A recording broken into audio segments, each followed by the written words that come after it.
welcome to DisrupTV. My name is Vala Afshar, Chief Digital Evangelist at Salesforce, and your co-host for the next hour. We welcome you to follow us on Twitter at DisrupTV Show.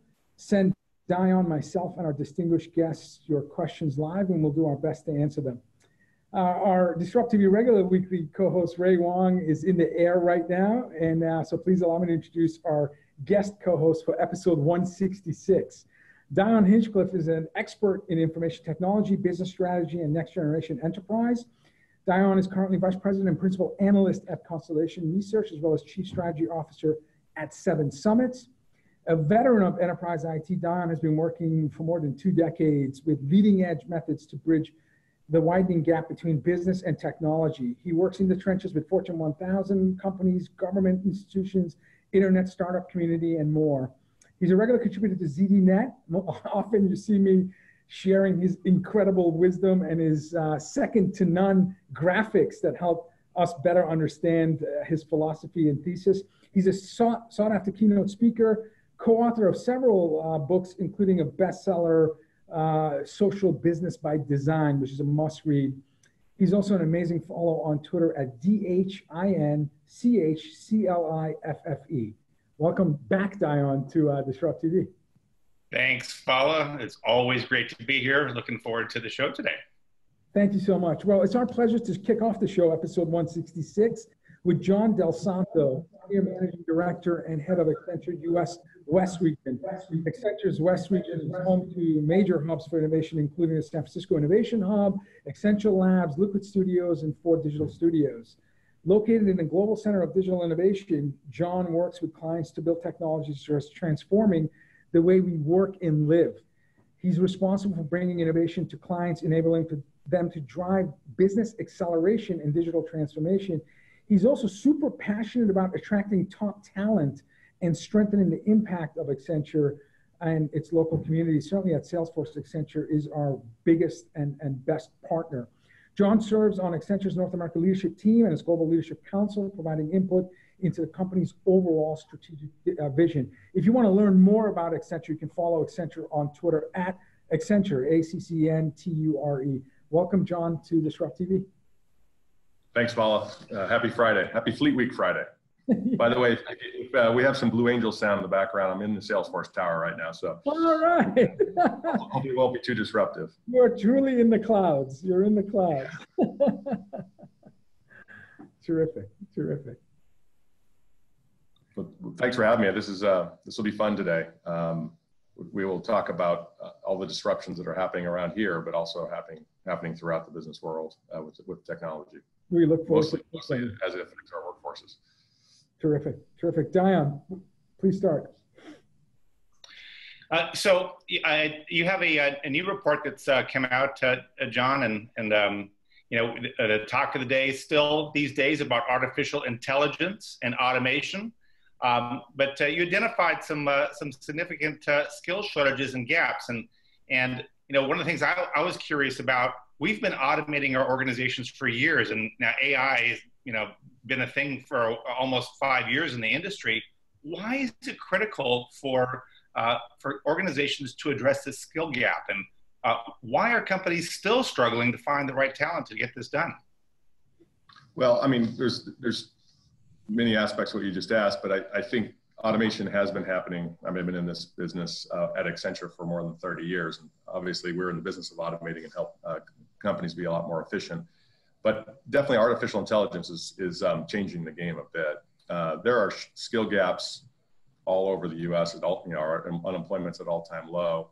And I think the need for certain types of skills is in massive demand. And then there's these different metro areas in the US, definitely in the West Coast, we live in a few of them, where there's just a massive shortage of talent. And so technology's had a lot to do with that. I think there'll be a trend over the next few years where automation, fueled by AI, machine learning, and other technologies, will obviously step that up.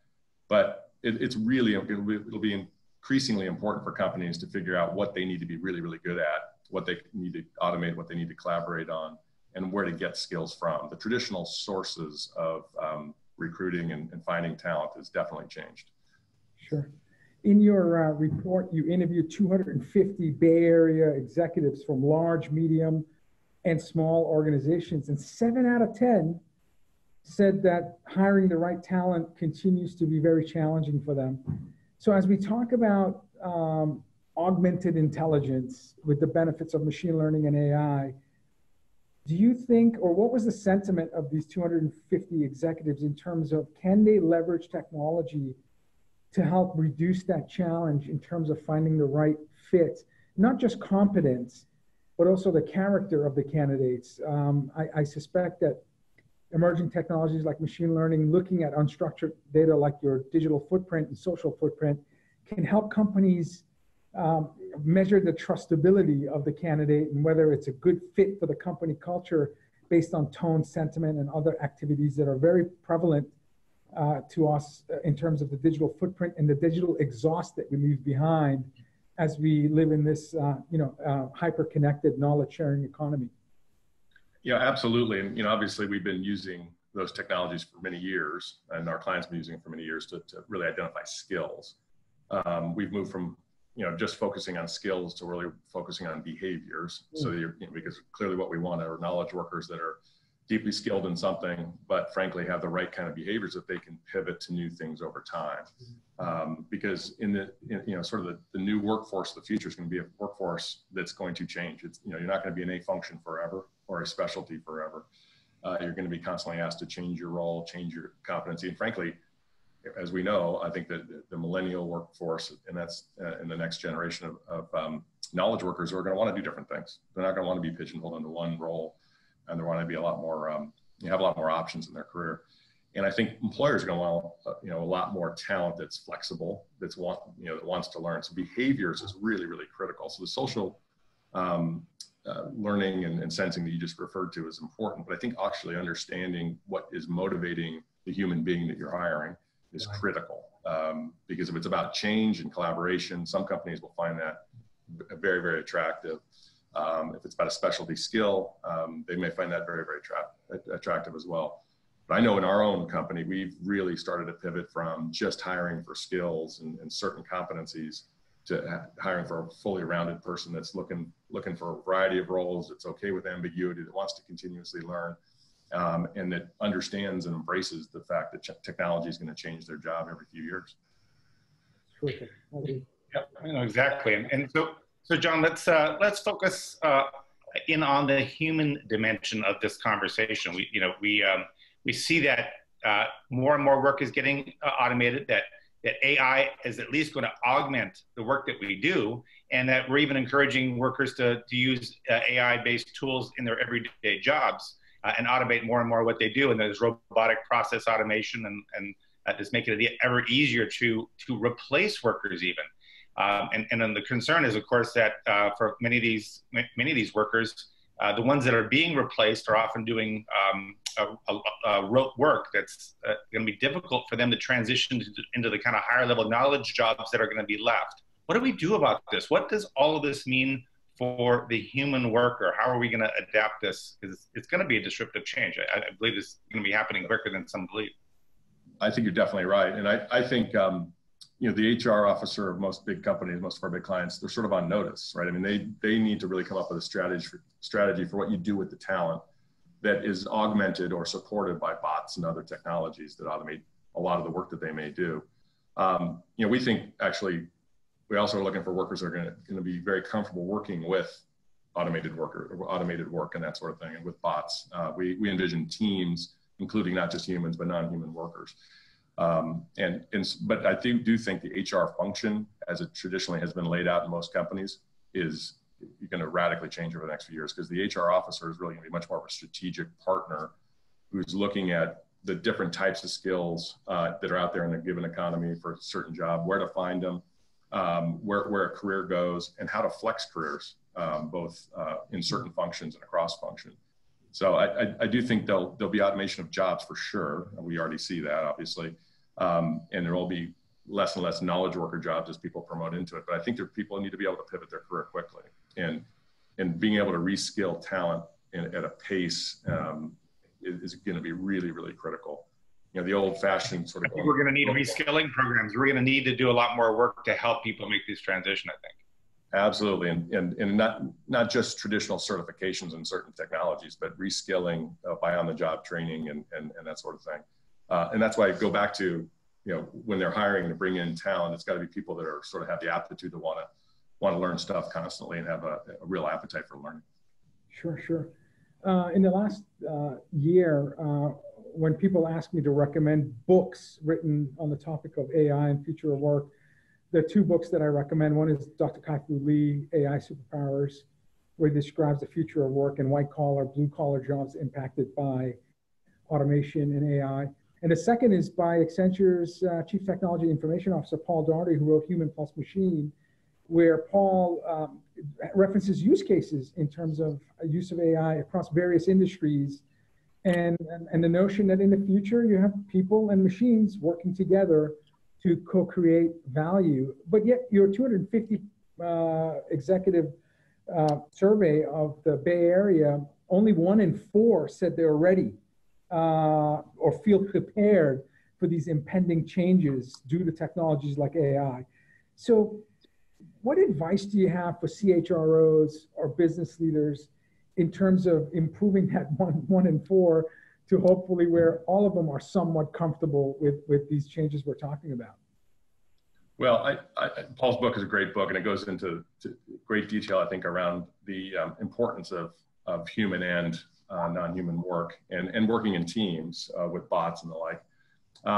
The bottom line is we work on a lot of digital transformations for clients here in the Bay Area, and a lot of those executives that were polled have seen some of these digital transformation programs as really technology projects. And when you don't pull in the human element to a technology project, and this has been true for a long time, you could really, really minimize the value of the technology that you've implemented. It's even, I would say, even more pronounced and important now with the automation of a lot of tasks, and with machine learning and bots being able to do a lot more human-like activity and support a lot more human activity. So, a technology implementation that includes any enterprise software that has a bunch of artificial intelligence and machine learning has to come with a major HR and human transformation at a company. It has to really will force those 1 in 4 to get ready and to really rethink their workforce, rethink how they're organized, rethink the kind of skills that they need. I think the days of sort of the very functionally siloed company, depending on what industry it is, are going to morph massively. And it's because of these technologies and frankly, because of the workforce that we're getting and the aptitude of that workforce to do a lot of different things. So like I said before, I think the HR function is a little bit unnoticed because it's going to have to, those 1 in 4 are going to have to adapt quickly because these technologies will not drive tons of value without a massive workforce transformation. Totally agree. Yeah, exactly right. And so John, walk us through the art of the possible here. I think people keep hearing about there's going to be a lot of changes, that things are going to be automated, that knowledge workers are going to be living in almost a nirvana. They can focus on the pure concepts of their job as opposed to all the hard work that it takes just to get started. Can you paint us a picture? What is the future of work going to look like in the next 5 or 10 years? What sort of things are we going to see out there? Well, I think you're going to see, a lot more flexible workforces. You'll see more of the gig economy being plugged into certain business functions, a lot more collaboration across entity. But for the worker itself, so worker's going to have to know multiple things. Going to have to be very comfortable with technology and very comfortable working with other partners and collaborators outside their enterprise or outside their industry. And so I think you're going to get a real diversity of skills that come into an organization and that have to be able to do different things. And I think people's career paths will be shortened. You'll be in a certain function for a period of time, and you will either out of personal preference or out of need for that business pivot to a different function altogether. We see it all the time in Silicon Valley. It'll be less role-based and more project-based, right? More outcome-based, I think. Definitely, and I think, like I was going to say, in Silicon Valley, you've seen a lot of engineers, that are running marketing or running sales or running, or an executive of a different function, and a lot of pivot that happens between function. So that definitely will happen. And you're absolutely right. More project-based sort of orientation where you're on a gig for a few years doing a project, and you may continue with that enterprise or not, depending on what your interest is or what your skill set is and how much retraining you need for the role. So I think there'll be definitely a lot more change as it relates to professions, throughout a variety of industries. You talked about diverse talent base. Where do these folks come from? Will it be universities? Will it be startup accelerators, communities? My company, we started a free online competency-based education program called Trailhead, which was gamified so that you can earn badges as you learn. And in 3 years, you have 16 million badges and now 1.2 million active learners, not just employees and customers, but anyone who's interested in understanding sales, services, marketing, CRM. So we're now attracting a diverse talent pool based on making our curriculum available and accessible at no cost. Do companies need to invent creative ways to connect with talent? And will it always be technical talent? I feel like there's no better time than liberal arts majors who think about design thinking and low friction and flow into business where they can put the art in the science and the science into art, whether you're marketing or sales or service. So I think it's not just the folks that can code, but people that deeply care and are passionate about serving stakeholders who are going to have great opportunities to grow their careers. Can you give us advice, like Accenture, amazing company? Where do you get your talent, and how do you make sure it's diverse? Yeah, you definitely hit on a lot of topics here that are good. I mean, one of the best bosses I've ever had at Accenture over the years was a technically brilliant woman who was a French major. Wow, so I love that. She was technically more astute than just about anybody I ever met, and absolutely brilliant. So yeah, the skills will come out of university across the patch, I think, for sure. But you touch on something that's even more important, I think, which is putting real teams together, and that's how I think about it. To the point where you're talking about Diane, when you're fielding a team for a project, you got to take skills from lots of different places, depending on what the role is at that point in time. And so when we bring skills in our organization, we see our clients doing this as well. We're not just looking for traditional sources, off the university campus in a certain major that fits a certain profile. We do that, but we more and more, we're also finding talent in a lot of variety of venues. And we've got a relatively new in the last couple of years, apprentice network. So we'll bring in people even without college degrees, we think have the behaviors and the competency to want to learn and do the kind of technology work that we do, or the kind of project-based work that we do. And they may not have any technical background. They may have only a year or two of junior college, but they have the kind of competency that can plug into sort of our business model and learn. And so we really are looking for that ability to learn, that aptitude to change and to learn new things. I think every company is going to have to do this, not just because they want diverse workforces, but there's such a shortage of talent that they're going to need to find another way to bring talent into the firm or the company and get it up to speed. And so I think apprentices are a great example of that. Recruiting more from junior colleges, maybe don't have a four-year degree, is a great example of that, or technical schools for certain skills. Mm-hmm. And then, continuing to partner with companies that actually are selling, project-based skills in the gig economy is another source. I think being really flexible on the sources of talent and how you field that team is going to be critical. Sage advice. I agree. Yeah. Diane, yes. Question. Yeah. So John, your organization is on the front line for a lot of these things. You're working with emerging technologies and a lot of really interesting companies all around the world. Can you walk us through how you're collaborating with clients to make some of these things happen? Give us kind of some vignettes of what this looks like. Yeah, it comes in lots of different flavors depending on the industry. I mean, the reason I love the job here in the West Coast and the Bay Area especially is that just about every industry is represented out here, and to some degree at scale. So we get lots of exposure to different things. But we're working with a couple of the utilities out here to figure out how to not just automate service, but to automate service and have it be cross-functional to improve their sales as well, and frankly put bots in place that are learning. And not only learning from the company, but learning from the customer about how to serve them better and that sort of thing. and augmenting the job that a more senior level customer service representative would have. So we've been doing a lot of projects around customer care and service, a lot of projects around sort of finance, automating certain finance jobs internally. The traditional big enterprise that has hundreds, in some cases thousands of different roles in finance. A lot of those can be automated given the technology evolution over the last few years. And then when you talk about how to automate collections through machine learning and other automation technologies, we've seen massive gains for some of our software clients and products clients out here for automating certain functions within billing and collections. So all of that comes with, like I said before, a change to the organization, because they no longer have to think about the organization just as the headcount that is reporting into the function, but the headcount and the number of sort of automation, the bots or whatever that we've implemented. And really ultimately what that's going to go to is there's going to be a team, both automated and non-automated, of work that's happening in these functions. And we're seeing that in just about every industry here in the West. That's incredible. We're here with John Del Santo, Senior Managing Director and Head of Accenture's US West region. Accenture publishes incredible thought leadership content. I encourage you to follow them on Twitter at Accenture to learn more about future of work and impact of AI. John, you were terrific. Thank you very much for being on DisrupTV. No problem. Thanks, guys. Have a great day. Have a good weekend. Thanks, John.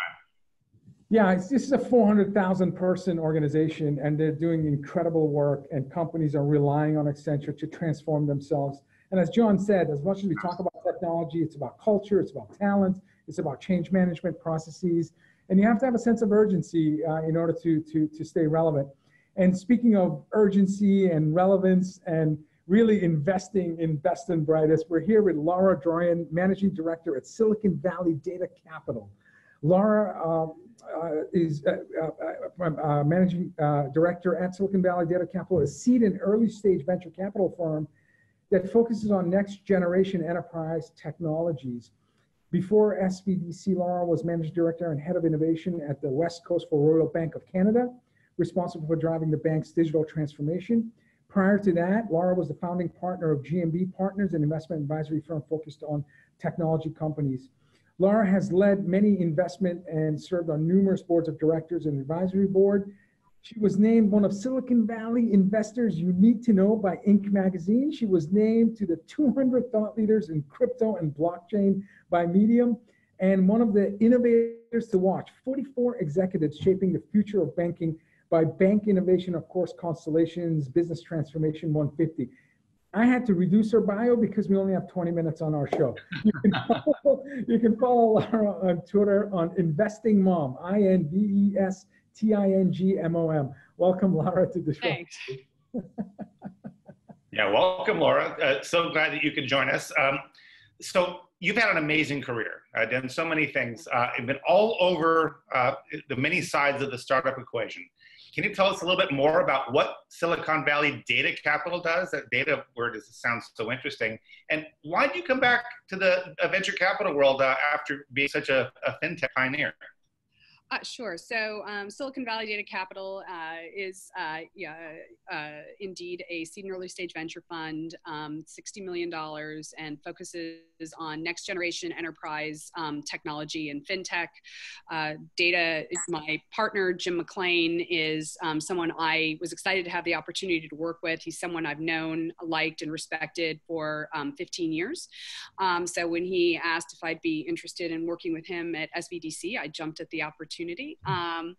I think what makes us a little bit different from a lot of the funds that do seed is because Jim has been in venture for over 20 years and really has focused on using a seed program as a way to identify, work with companies over a longer period of time, but also reserve and potentially lead Series A and continue to be able to follow on in investments like a traditional venture fund. And with a narrower focus, we're not doing, although we'll do fintech, we're not doing consumer, et cetera. And given what I've been doing at RBC for the last 3.5 years, driving a successful digital transformation, I have a pretty good understanding of how enterprises buy technology, which has actually oddly something that most venture funds don't bring to the party, as you guys probably know. And for me, it's an opportunity to go back to working with, startups and technology companies. I think part of my background that you shortened out, which I think is really also relevant, is that I shipped 12 products while I was a product manager at Silicon Graphics. So I've done everything from, MRDs, PRDs, and have really walked in the shoes of building new product and have a passion for that. That's awesome. And so your background in large companies helps you advise startup founders in terms of how they can sell to large companies, which, as a former CMO and CCO of a large company, I found that very few startup leaders spoke the language, understood the complexity, not just with implementation, but adoption and some of the cultural elements of bringing startup technologies into an enterprise. Can you talk about your experience in terms of, do startups generally have success selling into the enterprise? And if no, what are you doing to help them better position themselves? So I've had this conversation with, previously some of my peers at some very large financial institutions and legacy companies. And we all sort of concurred privately, but like, startups have no idea how to sell to us, right? So, and sort of why is that and what does that mean? Well, it's not surprising, right? I mean, companies are started by brilliant engineers with a brilliant technical vision, and often the best ones, of course, have validated this and understand, from a customer perspective, but there is a natural tendency to lead with the tech and how wonderful the tech is. And the biggest challenge, my partner Jim's probably tired of hearing me say this, the hardest thing is, if you think about, so you're trying to sell to an enterprise, and maybe you have somebody who's your first contact, they probably aren't necessarily the buyer, but I can't tell you how many startups would send me, something really great, worse. They go, oh, look at my website. Forget it. That's never going to happen. Send me the frigging data sheet or something that I can, forward to people. I'm not taking a step to go to your website. Silly, but true. But also, don't make me the author. Make me the editor. And the big challenge is somebody will send me some big thing. Here's, the stuff the product does. Here's the vision. But I can't, never mind me, like my job was to help drive these things. For the average professional you're selling this to in a big company, that is not their job, right? So, and you don't make it real to them, put them in a story. I don't need people think, oh, I have to have a reference customer with their name attached. I don't need to know that it's Citibank, call it Acme Bank. But make it a story where I can see myself, I can understand the use case, because then I don't have to be that smart to understand where the tech fits, how it applies to me. And so this notion of making the people who you're selling to the editor is really, really important. And most tech companies really make us be the author, and that is a recipe for very, very long sales cycles if you get it done at all. Yeah, well, that's the real challenge. I work with a lot of CIOs, and they love working with emerging tech companies, and they go to the Valley, they visit all the startups and all the cool kids, and they try to absorb all that innovation. But it really comes down to it when these startups try to sell something that's not on the edge of the organization, but is really core to what the business does. The CIO gets nervous because the issue is, they're going to bet the business on it. And you're going to say, we're going to run a key part of our business using this new product from a little company that may not be around in 2 years.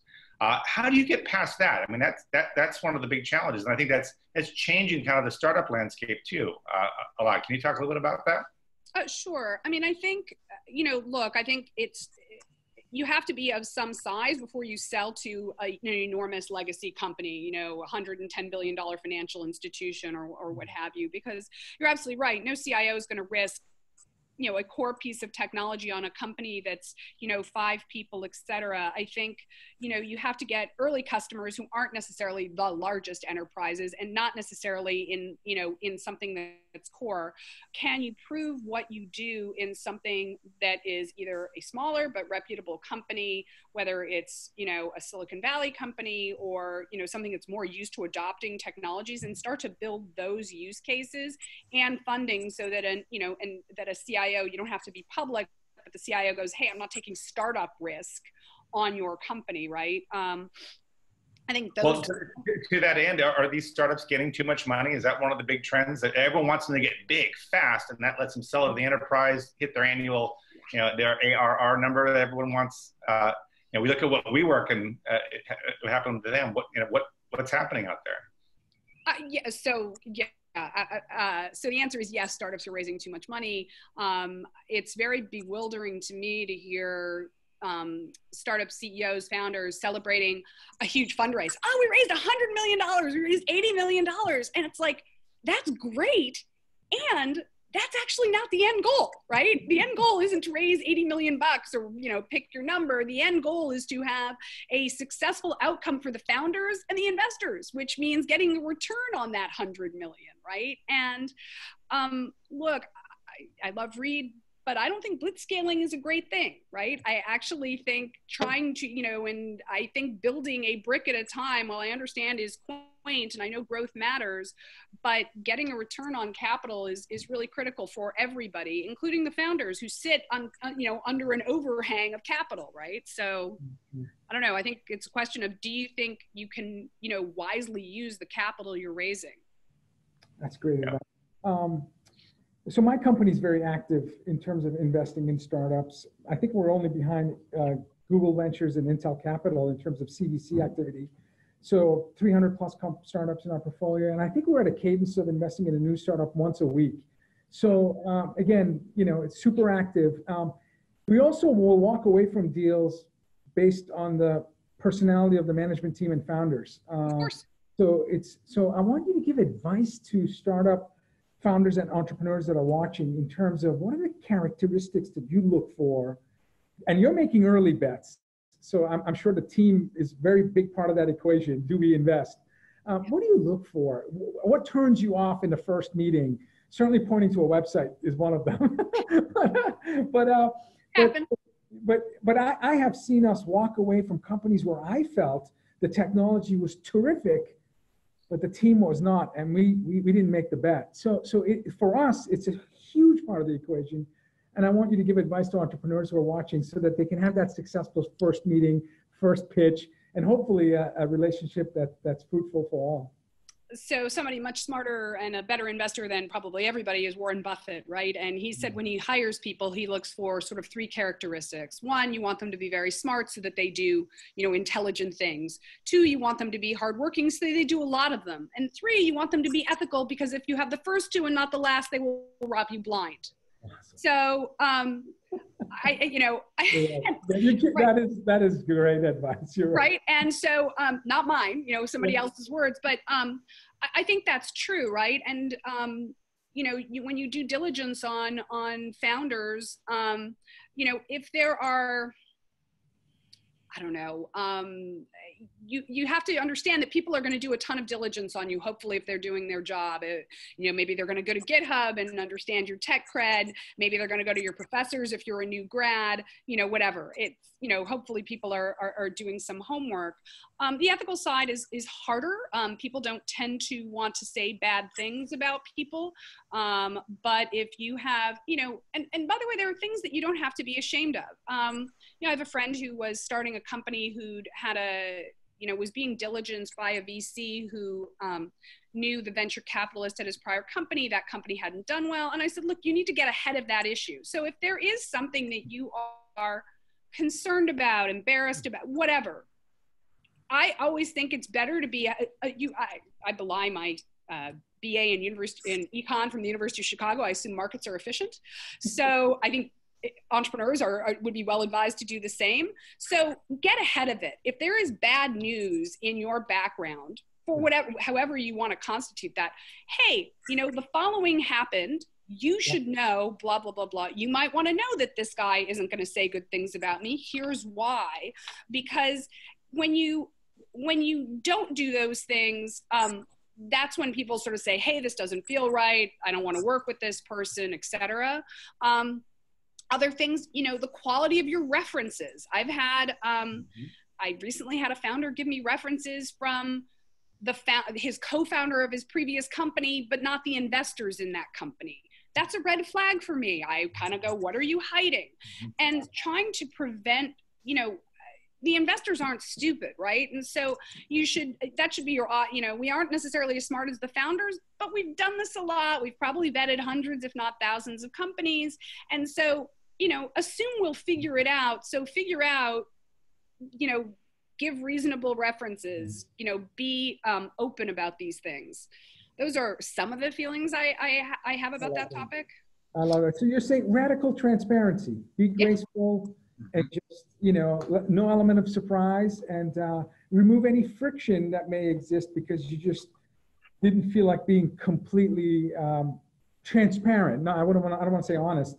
Sometimes maybe they leave data points behind and it's unintentional, but radical transparency. I love that. I think that makes total sense. Look, in the age of LinkedIn, it was a really different thing before LinkedIn, but now, you can pretty much, this person knows that, you ought to, By the way, the same is true. A piece of advice I tell, founders, as I said, you should do diligence on us because, you marry your investor and you are every bit as entitled to figure out who you're taking money from as we are and investing in you. And I think that's not only fair game, I think it's smart. Terrific. It's actually a good thing for everybody. With today's ability to get information and look things up and check people's credentials, you don't need to hide anything. It's all going to come out anyway. So, exactly. So looking a little bit more forward, we have generations of startups that come and go.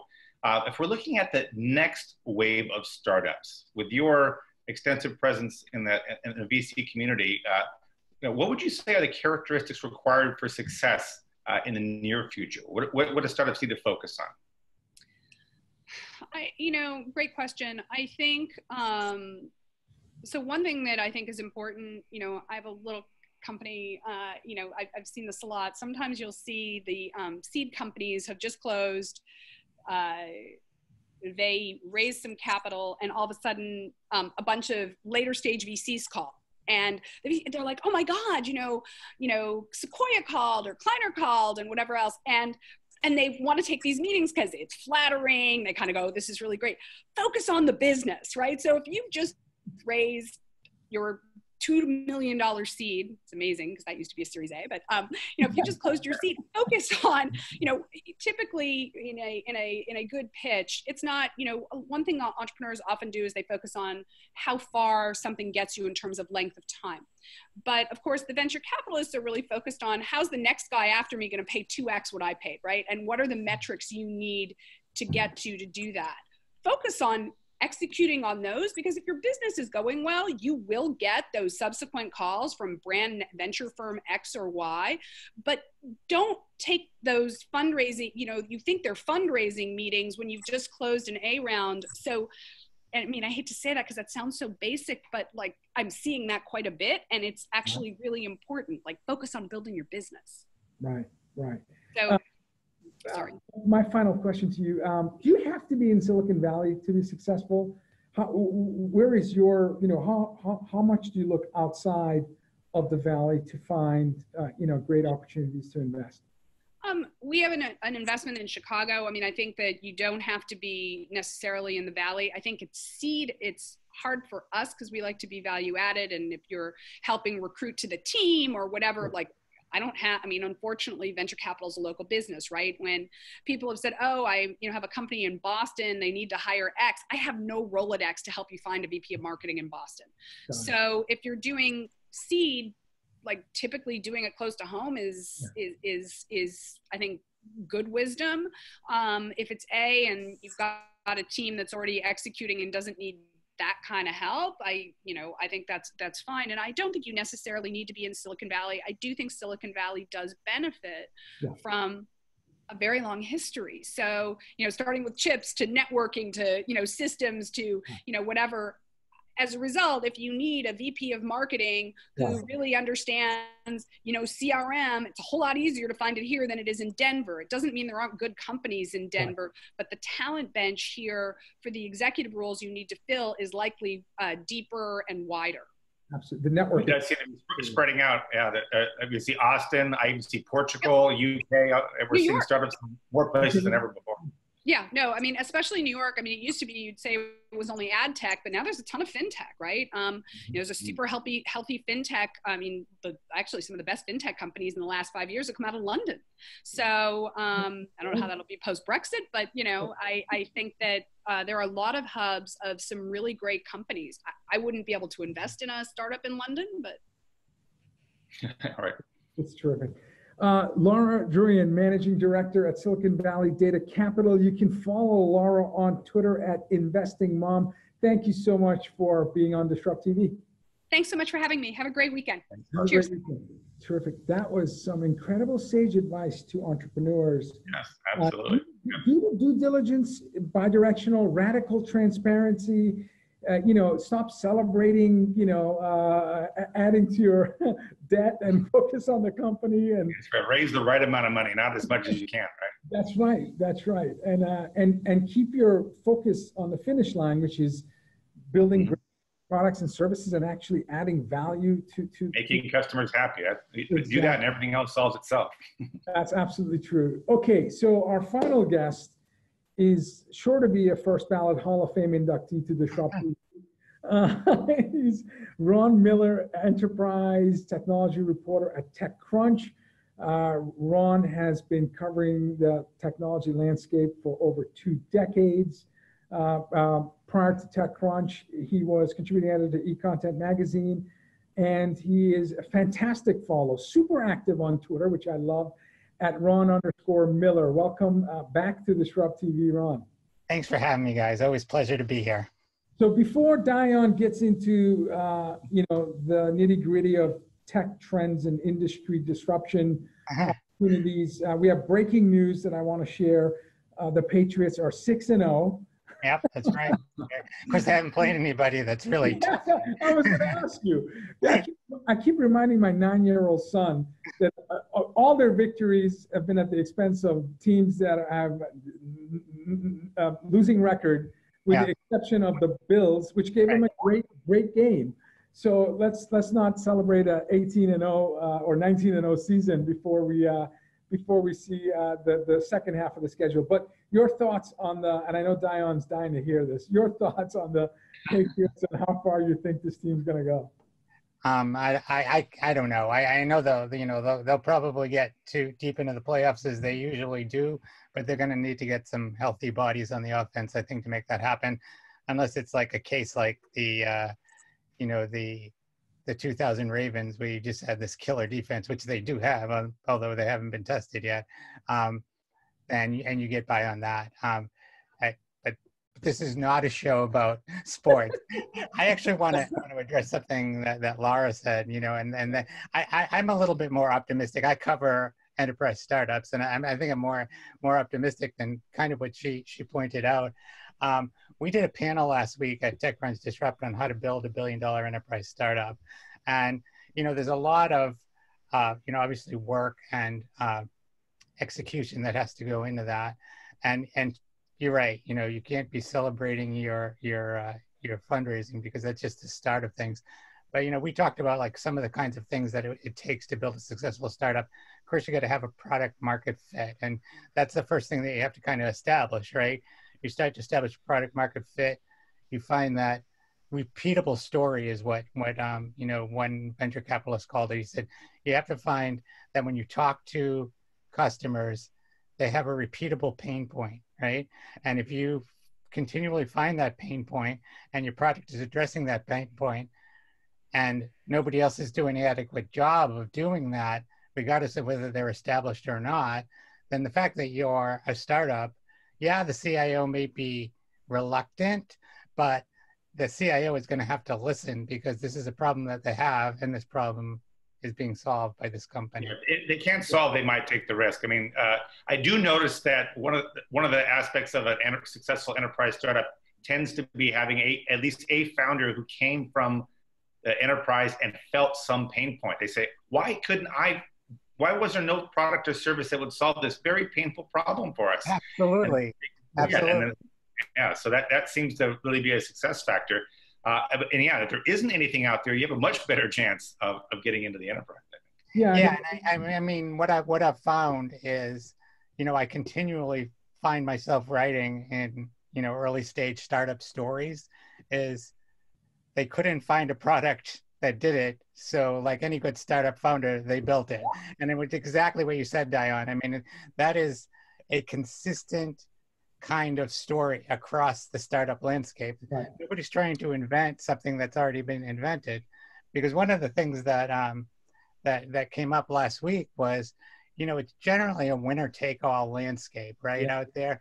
And if you're number one, you're going to, you have to get to market early, you have to execute well, but you can't like come in and try and create something that's already been created and expect you're going to make a lot of money, because you're not solving. It's hard to, in a SaaS world where there's network effect, it's hard to push out the incumbent unless they've done something wrong or they've sat on their laurels and they're leaving white space. Then I think there's room to do something. Yeah, your panel was exceptional, and the person that talked about use case repeatable pattern was Neeraj Agarwal of That's correct. Battery Ventures in Boston. I had the privilege of meeting with him, and he's consistently on the Forbes Midas Touch. I think it was number 6 last year. So he has a track record of decade of making big bets and big companies with big returns.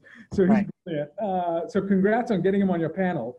Yeah, it was a good panel. I also had Jody Banzal of Harness, who also was a founder at AppDynamics, which sold to Cisco for $3.7 billion. Yes. And I had Whitney Bauk who's the COO at HelloSign, who just sold a company to Dropbox for $325 million. So, and she of course worked at Box before that, and documented before that. So really if you went to a pre-panel prep lunch, somebody there picked up the tab, because yes, you had very successful people. We did not, but I would have kept that in mind if you.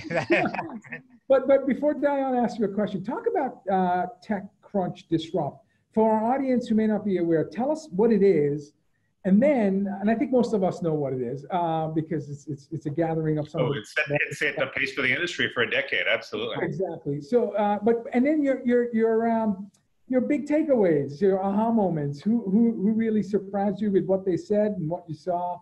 The memorable moments of this year's Disrupt. Well, it's a really interesting show, and I think that it's easy for me to say that this was the best Disrupt ever, but I think it really was the best Disrupt ever.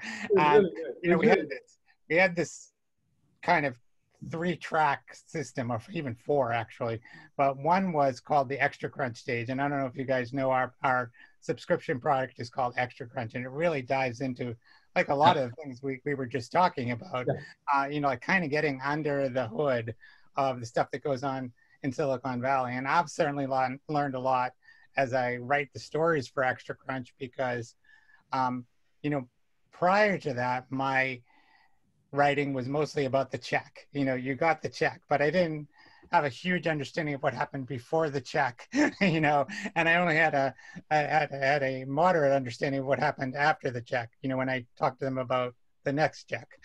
so I mean, I knew what was going on, but I've learned quite a bit. And that's the thing about any kind of business that you're in. The more you learn, the more there is to learn. So we had this special stage that was devoted to kind of the Extra Crunch ethos, and it was all how-tos, and there were all these, like mine was how to build $1 billion SaaS company, but they were like how to hire people and how to get your first check, and how to just all kinds of things. We had Ray Bridgewater on that stage. Yours was market fit. Yours was market fit and how to get early revenue, right? Those are the 2 things you talked about. Well, no, we talked about a bunch of different factors around that idea of building $1 billion SaaS company. And obviously there's no magic formula for doing that, or it would be done all the time. And there are a lot of good companies who are 400 million, 500 million, 600 million. They have nothing to be, apologizing for.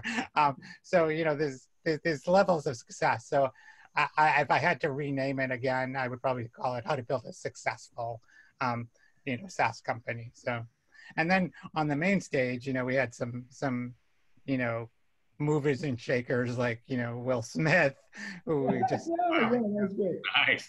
and the director Wang, who created the movie Gemini Man, and you know, who is using this new technique to create this younger kind of version of Will Smith, who comes after Will Smith and tries to kill him. It's a really you know, cool concept. But having Will Smith on the stage, and he's a really funny, engaging, and charming guy, was pretty fun. And you know, there was just like so many people from, you know, the industry, you know, from venture capitalists to founders. You know, Evan Spiegel was there from you know, I mean, I'm blanking on names now. Mark Benioff, I thought. Yeah, Benioff was there, of course, talking about, you know, how to build a responsible company. Yeah, and so there were just so many interesting people. And then we had the, you know, the Startup Alley, where a lot of, you know, startups could show off their wares, and we had a Q&A stage where people could come and actually ask the people who were on the other stages questions directly. So it was just a very quality, comprehensive kind of show. Anything surprise you? Anything surprise you? Any surprises for them this year? I mean, you know, like there's so much content going on there. Like it's impossible for me to keep track of everything, and especially when I have all my responsibilities that I have to do. But I mean, I can't think of anything that particularly surprised me per se. But I think that things went, you know, remarkably smoothly for a big show like that last 3 days, and you know, we covered a lot of ground. We did. Congrats, great show. All right, Ron. So let's get right to it. Big news of the week. CEO of SAP, Bill McDermott, is out. He is. Yeah, so that was kind of shocking. I mean, yesterday I was eating my dinner, and I got a message from Brent Leary. He said, "Did you see this?" And I said, "No," and like raced up to my computer, and my colleague had seen it, thankfully, and was on it, Frederick Lattimore. And so he spoke to you know, Jennifer Morgan and Christian Klein, and to Bill McDermott last night, and you know, sort of got the scuttlebutt. But you know, what's interesting is we had Bill McDermott at the enterprise session that we had last month. So we had a day-long session devoted to the enterprise, and we had Bill McDermott there. And you know, talking to him on the stage, which Frederick did, it didn't seem like you know, this was a man that was going to be leaving in a month, but he obviously had probably telegraphed this already to the people inside. Yesterday, yeah, it takes a lot of preparation. Although I looked up the data, 52% of Fortune 500 CEOs are fired. It doesn't matter what the press release says. They almost always. Well, who knows? You know, his party line was 10 years is enough, right? So he's been the CEO for 10 years, and he said something like, you know, the experts say that, you know, after 10 years you start to get stale. Well, there's a lot. And SAP's been undergoing a lot of changes. There's been you know, the turnover at the CTO level, which is critical for products and other. There's been what, like 4 or 5 executives, things like that. Yeah, there's been 4 or 5 executives that have left this year alone. So there's clearly something going on, but you know, whether you know. But well-run companies. If you look at like Procter & Gamble and Johnson & Johnson, they blow up their company every 18 months on schedule because they say otherwise you get too comfortable, right? You're not rethinking what's the best way to do something right now. So that's supposed to be a good management strategy. But then of course the scuttlebutt is the Qualtrics may not have been worth $8 billion, and that I was just at TechEd in Barcelona, and the developer audience is not. It's not resonating with them. I think it should, but it doesn't matter. So, the question is that just one misstep too far? Well, I mean, it's hard to know. There's a lot going on. If you kind of pull back a little bit, I was just writing something actually before I got on the air with you guys, and a couple of things that I discovered as I was kind of digging into this a little bit. One is the executive exodus, which is kind of a sign that something's going on. The other is that last April, Elliott Management bought a big stake, like $1.35 billion in the company. And Elliott usually shows up when there's blood in the water, And I mean, I took a look at their stock performance over the last 5 years, and it's pretty steady growth. There's like, little dips, but it's well, not. I think he's executing well, actually. I like what they're doing with their products. But it's going to, a lot of these developments, Qualtrics is going to take forever to get their ROI back. It's going to be interesting. Right. And when you look at, who knows, Elliott puts pressure on boards and CEOs, and maybe Bill just didn't want to deal with that. I mean, I don't have any information that suggests that. That's pure speculation on my part. But Elliott does come in and make changes, and who knows if that was a factor. When you look at what he's done, you have to look at the acquisitions, right? And the Qualtrics was one, Concur was another, the Catalyst Cloud one. These are all multi-billion-dollar acquisitions. So the question is, as you say, are they getting the return that they hope for on those? And is the internal kind of focus really shifting to the cloud as they need to be? And whatever happens, it's up to Jennifer and Christian now to kind of take the helm and move it forward.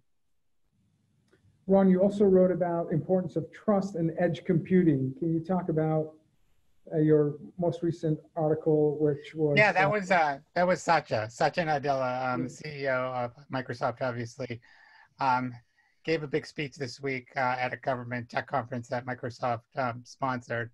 And he talked about a couple of big things. And as you say, one was computing moving to the edge. And the idea that they're going to be, I think what he said, 50 billion devices by 2030, which is just an astonishing number. As he pointed out, there are maybe 1 billion Windows computers out there, which is a huge number. There are 2 billion smartphones, and 30 billion devices. Broadcasting is going to be a lot of data. And so he obviously, was talking about computing moving to the edge to deal with a lot of these use cases. But he didn't see it as like, it's going to move to the edge and that's going to kill the cloud or something like that. He saw it as a kind of, working hand in glove in tandem.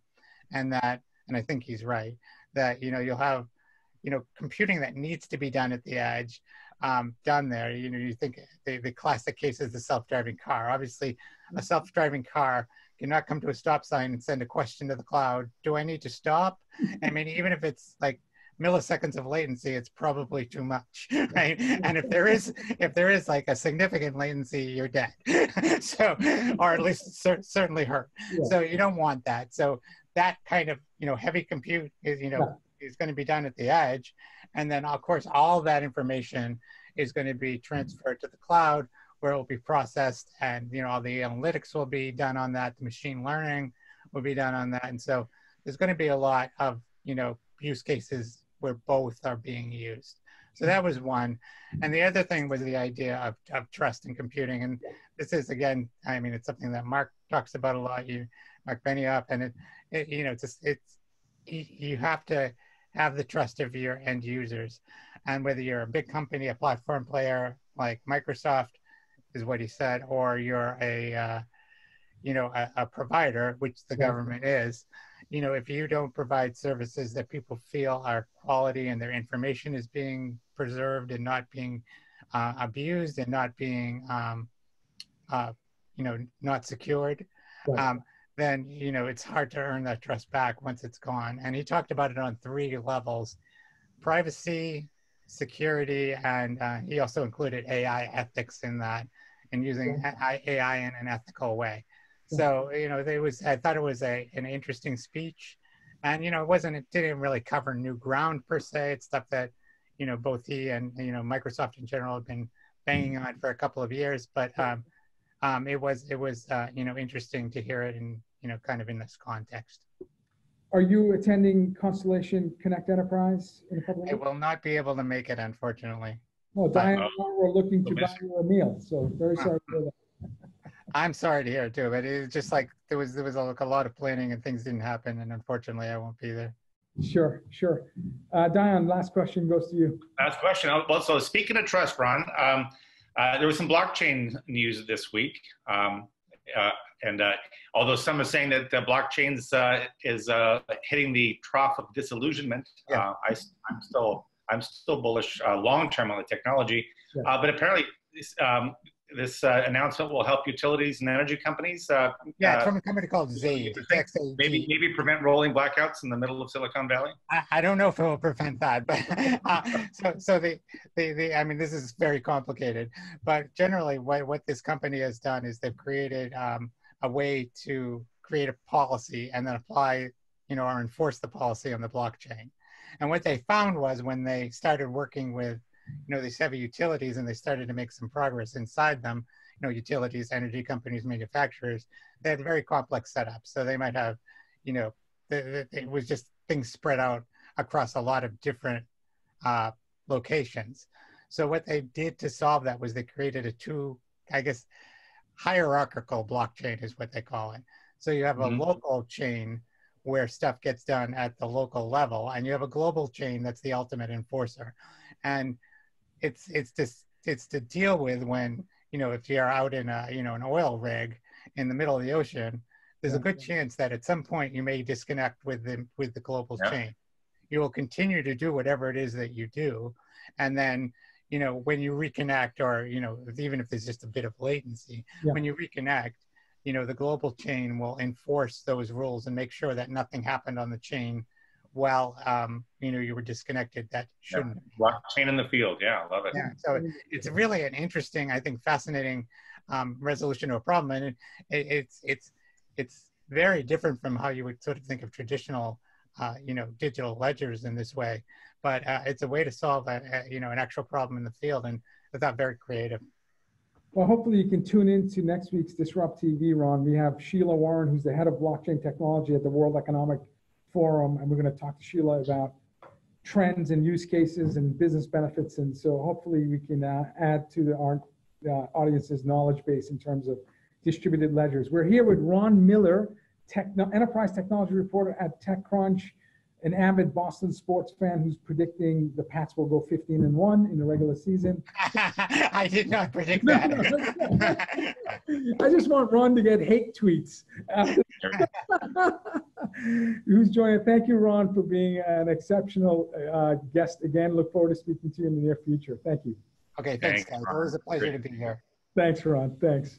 So, Dion, next week we have Hunt Lambert, Dean of Division of Continuing Education at Harvard University, he's an incredible trailblazer and an entrepreneur, startup founder, and he's a fantastic thought leader. Sheila Warren, who's head of blockchain and distributed ledger technologies at the World Economic Forum. And we have Philip Long, who's a special advisor to Arizona State University and a senior scholar who's actually implementing a distributed ledger framework at ASU, where he's connecting students, faculty, administration, and potential employers around the ASU ecosystem.